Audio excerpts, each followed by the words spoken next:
most people who follow a religion, and of course we know that we're looking globally at approximately 83-84% of people subscribe to a religion. In a country like India, it's almost 100%.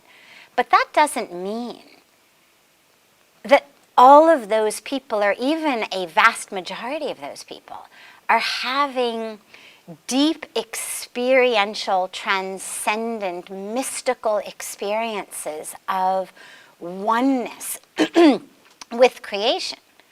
The role that religion plays in so many people's lives is the role of providing a worldview, providing a way of understanding ourselves, understanding the universe, understanding our role in the universe, and giving us a set of norms, kind of a moral code of that which is right, that which is wrong, that which is sin, that which is merit. How do we behave?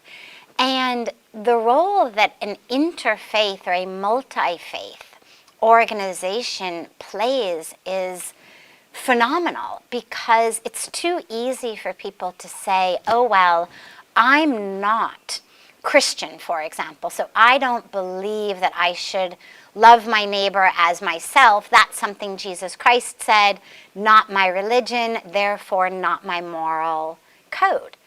But if you've got leaders of Islam, leaders of Hinduism, leaders of Buddhism, leaders of Jainism, leaders of Sikhism together saying, hey, wait, actually, here's what we say in our tradition, same teaching, different words, different story. Here's how we do that. Then what you've got is you've got one theme, one message, one platform, and all of your different religious leaders literally translating it in their religious languages with their religious texts, giving quotations from the Bible, the Quran, the Bhagavad Gita, the Guru Granth Sahib, of that exact same teaching. I know we've seen it, for example, in our Global Interfaith WASH Alliance that brought all of the religious leaders together for water, sanitation, and hygiene. And when we first started talking about ending open defecation, which was massive, back in 2014, about 600 million Indians were defecating in the open, and it had the highest death by diarrheal rate in the world. And you start talking to people about how, no, it's not clean, pure, proper right to defecate outside. You need to build a toilet, have a toilet, use a toilet. This became a religious issue. This was people saying, no, no, that is impure, it is wrong, it is this. And having leaders of all the different religions and within the different streams of each religion coming together on one stage saying, here is how keeping our soil, our water clean is spoken about in Islam. Here's how it is spoken about in Hinduism. Here's how it is spoken about in Christianity. Here's how it's spoken about in Sikhism. Then followers see it and they say, oh, okay. And they follow. So I think this platform that Religions for Peace brings is of extraordinary, immeasurable importance, because when we talk about peace, and we talk about sustainability, and we talk about the importance of being the change we want to see in the world, and we talk about the importance of personal responsibility as well as responsibility for a congregation, for a community when you're speaking to leaders. When you've got all of the different leaders saying the same thing, the sum is much greater, the whole is much greater than the sum of the parts. The combined message, the power of these leaders together for a message is much more powerful than just individually. Spirituality is that which unites us. Spirituality is that which teaches us how to tread lightly on the planet. And therefore, anyone doing that is by nature spiritual. For example, in the Hindu scriptures, in the Upanishads, there's a very beautiful, famous line that says, Isha vasyamidam sarvam, yat kincha jagatyam jagat, tena tyaktena bunjita, ma gradaha kasya swiddanam. And what it means is, all of creation is pervaded by divinity. Therefore, remember that this doesn't belong to you. It belongs to God. So only use that which is really necessary for you, because it's not yours to use and waste and discard.